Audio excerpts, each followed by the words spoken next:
બોલો ખેડૂત મિત્ર, ગાંધીનગર થી શું તકલીફ છે? ત્યાંથી તમારે ગાંધીનગર થાવ નજીક થાય લાલ લાઈટ વાળા. જી સાહેબ. હવે અમે સાહેબ જમીન 1983 માં સાહેબ મારા દાદાએ રાખી હતી. ગણો જોડેથી રાખી હતી. ગણોતિયા જોડેથી આપણે વિલના આધારે રાખી હતી.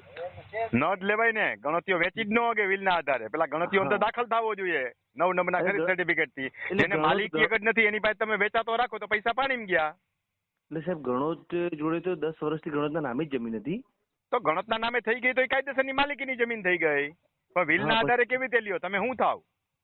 અમે કઈ ના થઈ સાહેબ, અમારા બાજુમાં ખેતર હતું. તો વિલ ચેલેન્જ થઈ શકે. તમને કાંઈ વગર તો કોઈ માણા પ્રેમથી કોઈ નથી રૂપિયાની બોલપેન વાપરવાય નથી દેતો, તો તમને ખેતીની જમીન કેવી રીતે આપી દે વિલથી? એ તમારે સાબિત તો કરવું પડે ને પહેલા.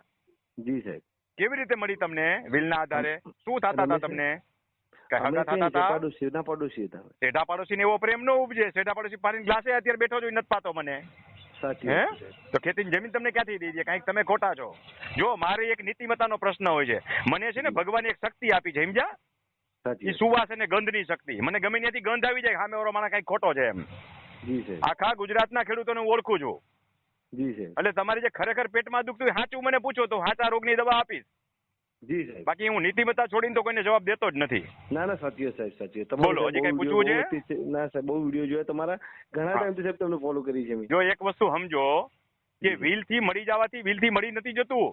વિલ ને સાબિત કરવું પડે. ચેલેન્જ થાય. બાપ દીકરાને વિલ કરી દીધું તો માયના, ભત્રીજાને વિલ કરી દીધું તો માયના, પાડોશીને વિલ કરી દે ને શીરાની ગળે ગળે ન ઉતરે. એ હુકી ભાખરી જેમ ગળે ન ઉતરે ધક્કો મારવો પડે, વેણ્યું લઈને એમ ધક્કો મારવો પડે તો ગળામાં તો હલવાય જ. સાહેબ આટલા વર્ષથી અમારા નામે છે અને પોઝિશન અમારી જોડે છે. નામે હોય તો ચેલેન્જ થાય એવું થોડું છે? ખોટા ડોક્યુમેન્ટ કોઈ પણ હોય, ફરજી ડોક્યુમેન્ટ કહેવાય એને ચેલેન્જ થઈ શકે. એને રાઇટ ઓફ રેકર્ડ કહેવાય. પહેલા તમને ધમકાવતો નથી, સમજાવું છું. તમારી વાત સાચી સાહેબ કે રાઇટ ઓફ રેકર્ડ નો પ્રશ્ન જ્યાં ઉભો થાય ને એને ડિલે કોન્ટેન્ટ સમય મર્યાદાનો બાદ કાયદામાં ન નડે. ટાઈમ લિમિટેશન એક્ટ એને ન નડે. દાખલે કે ચોરીનો માલ હોય, કોઈના ઘરમાંથી 50 વર્ષે નીકળે ને તો ચોરીનો માલ ચોરી જ ગણાય.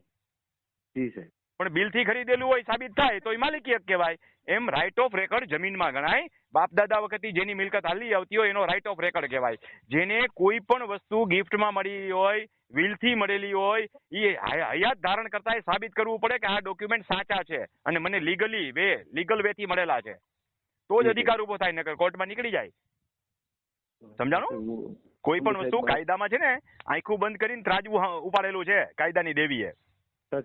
અને કાયદાની દેવીમાં પુરાવાઓ લક્ષમાં લેવામાં આવે.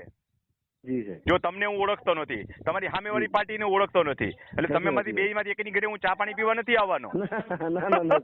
હું જે જવાબ દઈશ એ નીતિમત્તાથી જવાબ દઈશ. ના સાહેબ, તમારા વિડીયો અમે ખરેખર સાહેબ એટલા બધા હું લોકોને એટલે શેર કરું છું ને કે ખરેખર સાહેબ આ તો પૂછવાની તમે તમારા વિડીયોમાં જ આવી જાય છે બધી સાહેબ. જો મારું કામ શું છે ખબર છે ને, ખેડૂતોને સાચું માર્ગદર્શન આપવાનું, ખેડૂતોને દેખાડવાનું કે આ સૂરજ છે ને આ સૂરજનો તાપ કહેવાય. ઘણા માણસો જે છે ઈ વાસ્તવિકતાને પૂરી સમજતા નથી એટલે દુખી થાય છે. તમારી કડવી દવા છે પણ સાહેબ સાચી દવા. હા, લીમડા જેવું કામ છે આપણું. હા, લીમડા જેવું કામ છે. આભાર સાહેબ. હાજી ભાઈ, આવજો. હા જી આવજો સાહેબ.